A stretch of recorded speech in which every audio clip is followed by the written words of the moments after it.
السلام علیکم ورحمۃ اللہ وبرکاتہ۔ بسم اللہ والصلاۃ والسلام علی رسول اللہ، اما بعد فاعوذ باللہ من الشیطان الرجیم۔ آج کا ہمارا جو لیکچر ہے وہ بدعت کے موضوع پہ ہوگا کہ بدعت کسے کہتے ہیں اور اس کی جو نام نہاد اقسام بنائی جاتی ہیں اس کے متعلق بھی پڑھیں گے۔ سب سے پہلے نمبر پہ بدعت کی تعریف کو جاننا ضروری ہے۔ بدعت کیسے کہتے کس کو ہیں؟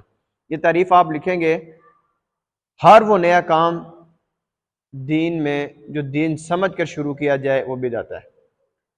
ہر وہ نیا کام دین میں دین سمجھ کر شروع کیا جائے وہ بدعت ہے، ٹھیک ہے۔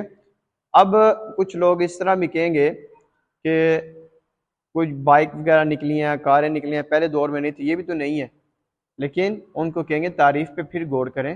تعریف یوں ہے کہ ہر وہ کام جو دین میں دین سمجھ کر شروع کیا جائے وہ بدعت ہے۔ تو یہ گاڑی چلانا یہ دین نہیں ہے۔ دین میں جو کام دین سمجھ کر شروع کیا جائے گا وہ کیا ہوگا؟ بدعت ہوگی۔ اب آگے چلیے۔ پہلا پوائنٹ ہے، دین رسول اللہ صلی اللہ علیہ وسلم کی زندگی میں پورا ہو چکا تھا۔ اس کے متعلق اللہ رب العزت نے قرآن پاک میں ارشاد فرمایا: الیوم اکملت لکم دینکم واتممت علیکم نعمتی ورضیت لکم الاسلام دینا۔ آج کے دن میں نے دین کو تمہارے لیے مکمل کر دیا اور اپنی نعمت کو پورا کر دیا۔ یہ اللہ رب العزت نے جب نبی کریم صلی اللہ علیہ وسلم پر دین کو مکمل کیا تو اس وقت یہ آیت بھی نازل ہو گئی تھی۔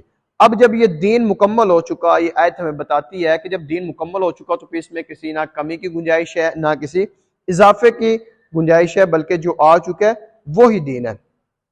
اب امام مالک رحمہ اللہ اس کے متعلق فرماتے ہیں کہ جس نے اسلام میں کوئی بدعت ایجاد کی اور یہ سمجھا کہ وہ بدعت حسنہ ہے، جس طرح آج کل نام لیا جاتا ہے بدعت سیئہ اور بدعت حسنہ، کہتے ہیں جس نے کوئی اسلام میں بدعت ایجاد کی اور اس کو اچھا نام دے دیا کہ یہ اچھا کام ہے، تو گویا اس کا یہ الزام جو ہے نا، جو اس کا یہ گمان ہے، یہ ہے کہ محمد صلی اللہ علیہ وسلم نے شریعت پہنچانے میں خیانت کی ہے، کیونکہ اللہ تعالیٰ جب فرما چکے ہیں جو چیز آپ کے زمانے میں دین نہ تھی وہ آج بھی دین نہیں ہو سکتی۔ بڑا اہم پوائنٹ نقطہ انہوں نے ذکر کیا ہے کہ اگر محمد صلی اللہ علیہ وسلم کے بعد کوئی دین میں اچھا کام سمجھ کے نیکی سمجھ کے شروع کر دے جو وہ دین نہیں تھا، آپ صلی اللہ علیہ وسلم کے زمانے میں وہ کام نہیں ہوا، پھر اس کو کیا کرتا ہے؟ دین سمجھ کے اس کو شروع کرتا ہے، اچھا سمجھ کے شروع کرتا ہے، تو وہ امام مالک کہتے ہیں وہ ایسا شخص ہے کہ وہ یہ گمان کر رہا ہے، وہ یہ کہنا چاہ رہا ہے کہ محمد صلی اللہ علیہ وسلم نے نعوذ باللہ خیانت کی ہے، اس لیے میں یہ کام کر رہا ہوں تو یہ اچھا ہوگا۔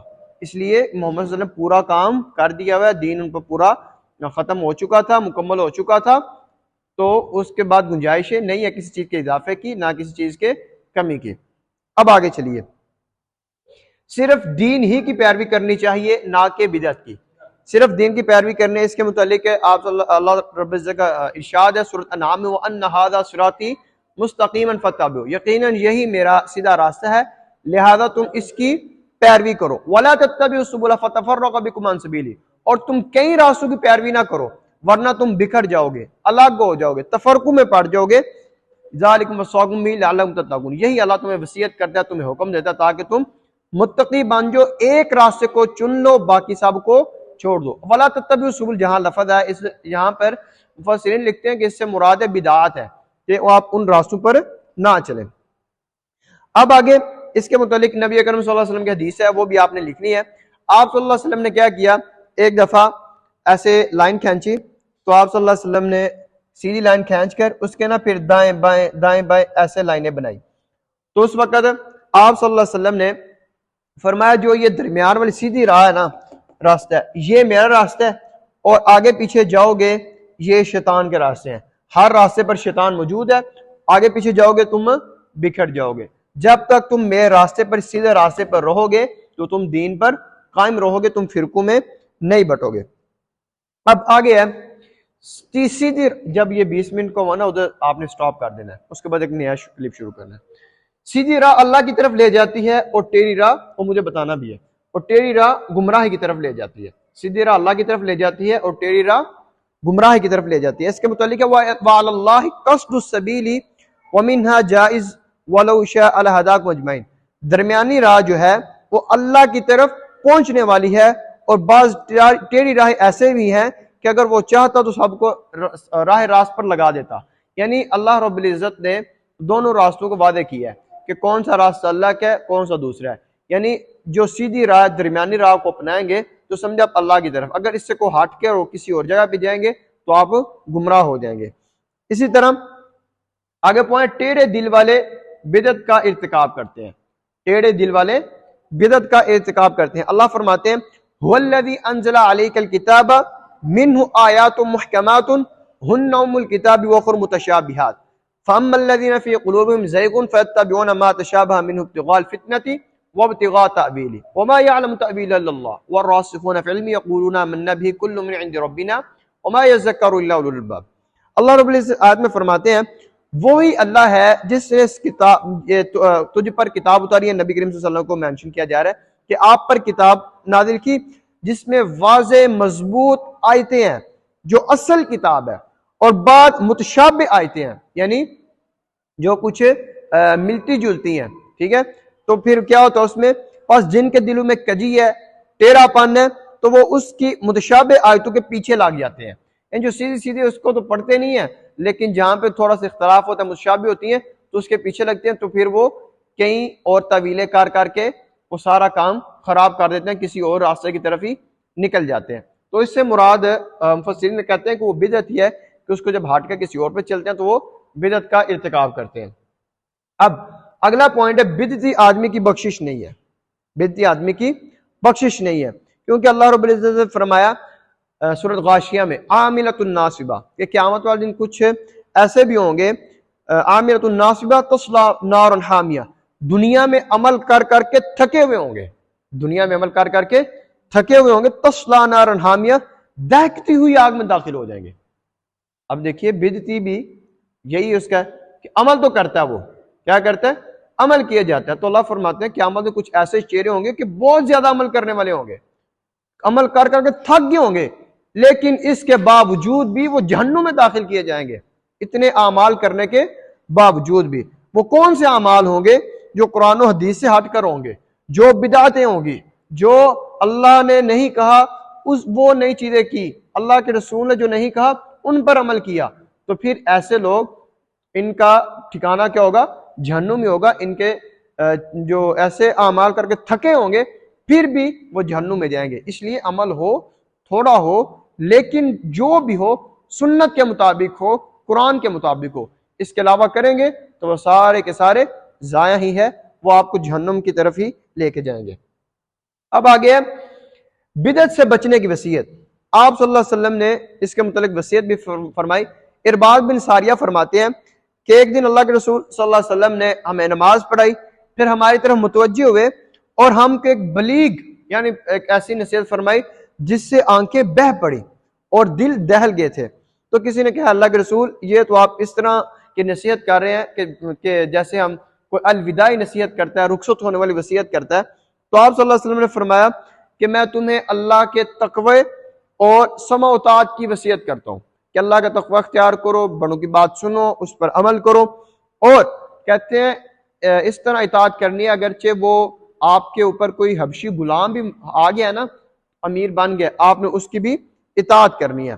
تو آپ صلی اللہ علیہ وسلم نے فرمایا تم میں سے میرے بعد جو بھی زندہ رہے گا وہ بہت سارے اختلاف دیکھے گا، لہذا تم میری سنت اور ہدایت یافتہ خلفائے راشدین کو، جناب اس کو آتا ہے نا علیکم بسنتی و سنت الخلفائے راشدین، کہ تم میری سنت کو اور میرے خلفائے راشدین جو ہیں حضرت بکر صدیق، حضرت عمر، حضرت عثمان، حضرت علی رضی اللہ عنہم، ان کی سنت کو آپ نے لازم پکڑنا ہے اور اسے دانتوں سے مضبوطی سے جکڑ لو. ٹھیک ہے، یعنی بن نواجز کے الفاظ بھی آتے ہیں کہ یعنی جس طرح ہم اپنے دانتوں کے ساتھ یہ داڑھ جو ہوتی ہے اس کا مضبوطی سے پکڑ لیتے ہیں، فرمایا اس طرح کتاب و سنت کو مضبوطی سے پکڑ لو.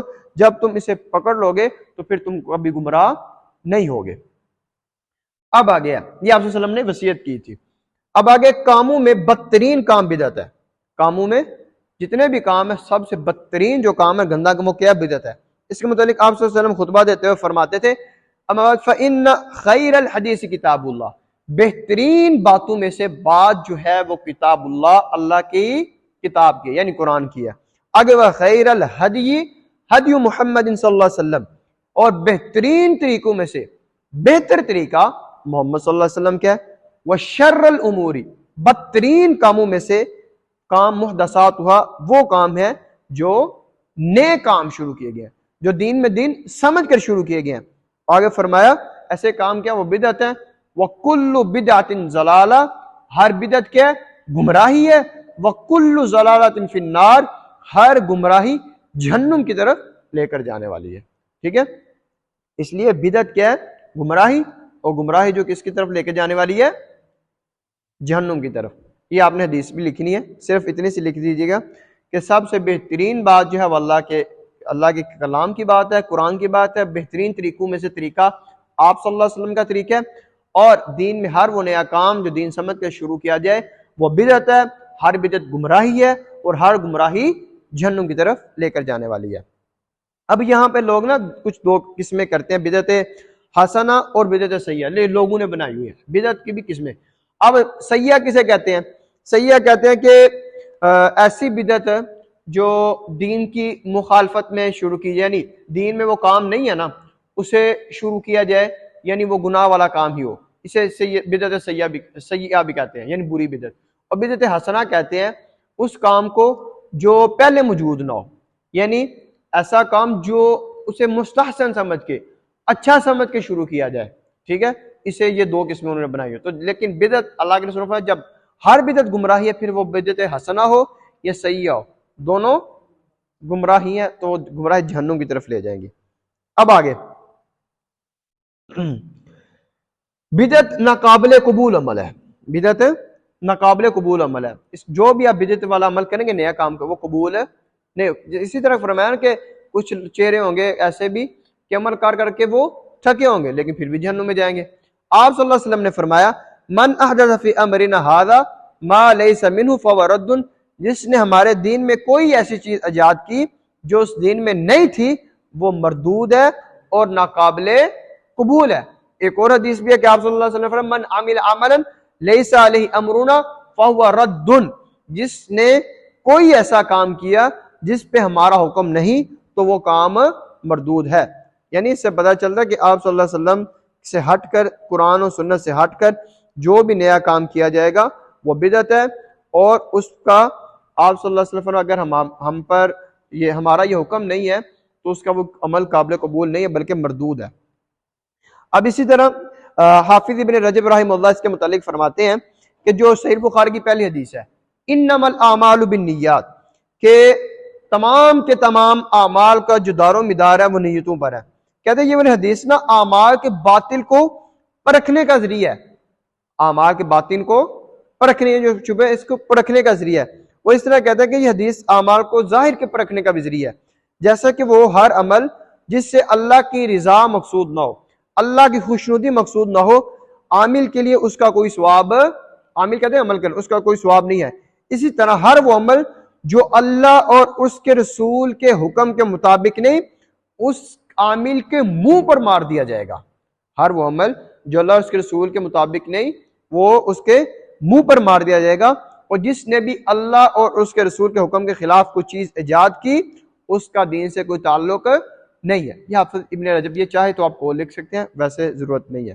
آگے بدعتی شخص جو ہے محمد صلی اللہ علیہ وسلم کے دین پر نہیں ہے. بدعتی شخص محمد صلی اللہ علیہ وسلم کے دین پر نہیں ہے، کیونکہ آپ صلی اللہ علیہ وسلم فرمایا فمن رغب عن سنتی فلیس منی، جو میری سنت سے اعراض کرے گا وہ مجھ سے نہیں ہے. یعنی آپ صلی اللہ علیہ وسلم کے دین پر وہ نہیں ہے جس نے بھی یہ بدعتی کام کیا، سنت سے اعراض کیا. اب اسی طرح اگلا پوائنٹ ہے بدعتی کو پناہ دینے والے پر اللہ کی لعنت. جس طرح ہم نے جب مدینہ پر لیکچر پڑھا تھا تو اس وقت ہم نے ایک حدیث پڑھی تھی کہ آپ صلی اللہ علیہ وسلم فرمایا تھا کہ جس نے مدینہ میں کسی بدعتی کو پناہ دی اس پر اللہ کی بھی لعنت ہے، فرشتوں کی بھی لعنت ہے اور تمام لوگوں کی بھی لعنت ہے. اس لیے بدعتی پر اللہ کی بھی لعنت ہے، اور جس نے بدعتی کو پناہ دی، جگہ دی، اس پر بھی اللہ کی لعنت ہے. اب اگلا پوائنٹ ہے بدعتی رسول اللہ صلی اللہ علیہ وسلم کے حوض سے محروم ہو جائے گا.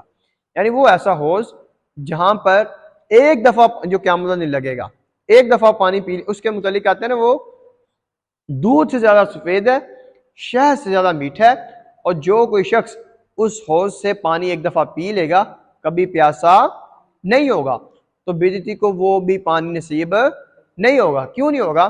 کہ آپ صلی اللہ علیہ وسلم نے فرمایا کہ قیامت والے دن میں اپنی امت کو پہچان لوں گا. صحابہ نے پوچھا اللہ کے کیسے پہچانیں گے؟ فرمایا کہ میں وضو کے آغاز جو ہیں یہ چمک رہے ہوں گے، میں ان کی وجہ سے پہچان لوں گا. تو آپ صلی اللہ علیہ وسلم نے فرمایا میری امت ایسے آ رہی ہوگی تو اچانک ایک پردہ حائل کر دیا جائے گا، روک دیا جائے گا، تو میں کہوں گا آنے دو، یہ میری امت کے لوگ ہیں. تو اس وقت کہا جائے گا یہ آپ کی امت کے ہی تھے، لیکن آپ کو نہیں پتا، آپ نہیں جانتے یہ ایسے لوگ ہیں جنہوں نے آپ کے بعد دین میں نئی نئی چیزیں ایجاد کر لی تھی. تو اس وقت آپ صلی اللہ علیہ وسلم فرمائیں گے سحقن سحقن، دور لے جاؤ، دور لے جاؤ انہیں. پھر اس وقت انہیں حوض کوثر کا پانی بھی نصیب نہیں ہوگا. آپ صلی اللہ علیہ وسلم خود بھی کہہ دیں گے دور لے جائیں انہیں، کوئی تعلق واسطہ نہیں ہے. اس دن آپ صلی اللہ علیہ وسلم بھی ان سے بری ہو جائیں گے. اس لیے بدعت بہت ہی بری چیز ہے. اب آگے بدعت اختیار کرنے والا سنت سے محروم ہو جاتا ہے. بدعت اختیار کرنے والا، اس کے متعلق حسان بن عطیہ فرماتے ہیں، کہتے ہیں جو لوگ دین میں بدعت اختیار کرتے ہیں، دین میں نئے کام شروع کرتے ہیں، اللہ تعالیٰ ان میں سے اسی قدر سنت اٹھا لیتا ہے اور وہ پھر سنت قیامت تک ان لوگوں میں نہیں لٹاتا. یعنی جو بدعت اختیار کرتے ہیں نا، اللہ تعالیٰ سنت سے دور کر دیتے ہیں، پھر جتنی مرضی کوشش کریں وہ سنت پر نہیں آ سکتے، قیامت تک نہیں آ سکتے. اب آگے محدثین کے ہاں، یعنی جو حدیث لکھنے والے ہیں، ٹھیک ہے، حدیث کو جمع کرنے والے ہیں، محدثین کے ہاں بدعتی کی روایت جو ہے وہ قابل حجت نہیں ہے. یعنی بدعتی شخص ہے اس سے روایت وہ نہیں تھے لیتے، کہتے ہیں جھوٹا شخص، اس نے کیا پتا اپنی طرف سے بنا لیو. کیونکہ محمد بن سیرین کہتے ہیں لم یکون عن الاسناد، شروع میں لوگ حدیث کی سند کے بارے میں سوال نہیں تھے کرتے، لیکن جب فتنہ بدعت کا جو فتنہ پھیل گیا نا، تو پھر کیا کہتے ہیں آپ دیکھیں جو اہل سنت ہے آپ اس سے حدیث کو لے لیں، لیکن جو اہل بدعت ہے آپ اس حدیث کو نہ لیں. اس لیے محدثین جب حدیثوں کو لیتے تھے اہل سنت والوں سے حدیثوں کو لیتے تھے، اہل بدعت سے احادیث کو نہیں تھے لیتے. اب اگلا پوائنٹ ہے دوسرے گناہوں کی نسبت بدعت جو ہے شیطان کے ہاں زیادہ محبوب ہے. دوسرے گناہ محبوب نہیں ہے جتنی بدعت ہے، اور جتنے دوسرے بدعت شیطان کو محبوب ہے. شیطان کو بہت زیادہ بدعت پسند ہے. اس کے متعلق آتا ہے کہ امام سفیان ثوری فرماتے ہیں، کہتے ہیں البدعۃ احب الی ابلیس من المعصیہ، بدعت جو ہے شیطان کو گناہ کے مقابلے بہت زیادہ پسند ہے، شیطان بہت اس کو لائک کرتا ہے.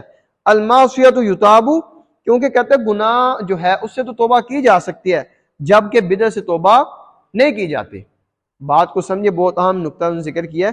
کہتے ہیں شیطان جو ہے گناہوں کے مقابلے میں بدعت کو زیادہ ترجیح دیتا ہے، زیادہ پسند ہے، کیونکہ گناہ انسان کرتا ہے تو اس سے توبہ کر لیتا ہے، لیکن بدعت سے توبہ نہیں کرتا. کیوں؟ کیونکہ بدعت کو وہ گناہ سمجھتا ہی نہیں ہے، بدعت کو وہ گناہ سمجھتا ہی نہیں ہے، اسے نیکی سمجھ کے کر رہا ہوتا ہے. اس لیے آج کے دور میں بہت ساری بدعات ہیں کہ انسان اس کو بدعت سمجھتا ہی نہیں ہے، اس کو کئی بدعت وہ آگے سے کئی باتیں سنا دیتا ہے. جب اس نے بدعت کو بدعت سمجھنا ہی نہیں پھر اس نے توبہ کیسے کرنی ہے؟ اس لیے شیطان کو بدعت بہت زیادہ پسند ہے. اللہ تعالیٰ سے دعا اللہ رب العزت ہمیں بدعات سے محفوظ رکھے. اب آگے چلیے، اس کے متعلق یہ ہے کہ کتنے ہی، اگلا پوائنٹ، کتنے ہی خیر چاہنے والے خیر کو نہیں پا سکتے. کتنے ہی خیر کو چاہنے والے خیر کو نہیں پا سکتے. یعنی ان کو وہ چاہتے ہیں کہ ہم جتنے نیکیاں کریں، زیادہ اچھے کام کریں، یعنی ان کی ایک چاہت ہوتی ہے. اس کے متعلق ایک حدیث آتی ہے، ایک روایت ہے، ابو موسیٰ اشعری صحابی رسول ہیں، کیونکہ یہ بدعت کا آغاز نبی صحابہ کرام کے دور میں ہی ہو چکا تھا. ابو موسیٰ اشعری نے ایک مسجد میں گئے، کوفہ کی مسجد میں، تو وہاں کچھ لوگوں کو دیکھا کہ نماز کے انتظار کر رہے ہیں، اور وہ ایسے نا حلقہ بنا کے بیٹھے ہوئے ہیں، لوگ حلقہ بنا کر بیٹھے ہوئے ہیں، تو ان کے ہاتھ میں کنکریاں بھی ہیں. تو ان میں سے ایک کہتا ہے 100 بار لا الہ الا اللہ پڑھو، 100 بار تسبیح یعنی سبحان اللہ پڑھو. تو ابو موسیٰ کو یہ بات نا نئی معلوم ہوئی کہ ابھی نماز کے انتظار میں حلقہ بنایا ہوا ہے. تو ایک ان میں سے کہتا ہے 100 دفعہ یہ پڑھو، 100 دفعہ یہ پڑھو. تو انہوں نے عبداللہ بن مسعود رضی اللہ عنہ کے پاس گئے اور ان کو کہا کہ یہ لوگ اس طرح کر رہے ہیں. وہ آئے ان کے پاس تو انہوں نے کہا کہ یہ تم کیا کر رہے ہو؟ کہتے ہیں کہ ہم کنکریوں کے ذریعے تسبیح و تحلیل کر رہے ہیں، سبحان اللہ کہہ رہے ہیں، لا الہ الا اللہ پڑھ رہے ہیں. تو اس وقت عبداللہ بن مسعود نے فرمایا اپنے گناہوں کو شمار کرو، اپنے گناہوں کو شمار کرو، میں ضمانت لیتا ہوں کہ تمہاری کوئی نیکی ضائع نہیں ہوگی جب تم اپنے گناہوں کو شمار کرو، میرا کیا کیا گناہ کرتا ہوں۔ اب آگے فرمایا افسوس اے امت محمدی تمہاری ہلاکت کتنی جلد ہے۔ آگے ان سے کیا کہا؟ افسوس امت محمدی تمہاری ہلاکت کتنی جلدی ہے، صحابہ بھی تمہارے درمیان ابھی موجود ہے اور نبی کریم صلی اللہ علیہ وسلم کے ابھی کپڑے بھی پرانے نہیں ہوئے، بوسیدہ نہیں ہوئے، آپ کے ابھی برتن بھی نہیں ٹوٹے، اس ذات کی قسم جس کے ہاتھ میں میری جان ہے، یا تو تم امت محمدیہ میں سے نہیں ہو یا پھر تم نے ضلالت کا، گمراہی کا دروازہ کھول دیا ہے۔ تو اس وقت پھر کہتے ہیں عبد الرحمن ہم نے محض خیر کے ارادے سے یہ ایسا کیا تھا۔ وہ کیا کہتے ہیں عبداللہ بن مسعود کو؟ کہتے ہیں کہ ہم نے یہ خیر سے نیکی سمجھ کے یہ کام کیا تھا کہ نماز کے انتظار سے پہلے بیٹھیں اور حلقہ بنائیں اور کنکریوں کے اوپر ہم یہ تسبیح تحلیل یہ چیزیں پڑھیں۔ تو اس وقت آپ نے کیا فرمایا؟ کہتے ہیں اللہ کے رسول صلی اللہ علیہ وسلم نے ہم کو بتایا ہے کہ ایک قوم قرآن کو پڑھے گی اور وہ قرآن ان کے حلقوں سے بھی نیچے نہیں اترے گا۔ کہتے ہیں اللہ کی قسم مجھے معلوم نہیں، شاید ان میں سے اکثر لوگ تم ہی میں سے نہ ہو۔ ٹھیک ہے، یہ بات تھی۔ اب اس کا ایک بالکل شارٹ کر آپ یہ سن لیجئے تاکہ اس پر ہم بات ختم کریں، پھر اگلا سٹیپ شروع کرتے ہیں۔ اب پہلا کیا تھا کہ پوری بات کیا تھی؟ ابو موسیٰ شری مسجد میں گئے، جو شارٹ کٹ جو آپ نے لکھنا ہے، مسجد میں گئے اور وہاں پہ لوگ کچھ حلقہ بنا کے بیٹھے، تو وہ کیا پڑھ رہے؟ ایک کہتے ہیں سبحان اللہ پڑھو 100 دفعہ، کہتا ہے لا الہ الا اللہ پڑھو۔ تو کہتے ہیں یہ نیا نیا کام مجھے لگ رہا ہے۔ عبداللہ بن مسعود سے جا کے ذکر کیا، وہ آئے کہتے ہیں کہ تم نے یہ کام کیا شروع کیا ہوا ہے؟ تو کہتے ہیں کہ ہم تو صرف یہ نیکی سمجھ کے کر رہے ہیں۔ تو فرمایا کتنے ہی ایسے نیکی کرنے والے ہیں جو نیکی سمجھ کے کرتے ہیں لیکن وہ قبول نہیں ہوتی، وہ نیکی نہیں ہوتی۔ اس لیے فرمایا کہ محمد صلی اللہ علیہ وسلم کے ابھی کپڑے بسیدہ نہیں ہوئے، صحابہ بھی زندہ ہے، تم نے ابھی سے یہ کام شروع کر لی۔ اب دیکھیں لا الہ الا اللہ پڑھنا برا کام ہے، سبحان اللہ پڑھنا برا کام، وہ مسجد میں بیٹھ کے، لیکن وہ کہتے ہیں اللہ کے رسول نے جب یہ کام مسجد میں بیٹھ کے نماز کے انتظار میں نہیں کیا، پھر تم کون ہوتے ہو کرنے والے؟ اس لیے نیک کام ہی ہوتا ہے، لیکن جو اللہ کے رسول اور اللہ یا اللہ کے رسول کی اس پر مہر نہیں لگی، سٹیمپ نہیں لگی، تو وہ کام ہم نہیں کر سکتے۔ چلیں یہ آج کا لیکچر اسٹاپ کرتے ہیں، تو اگلا لیکچر ہم شروع کریں گے۔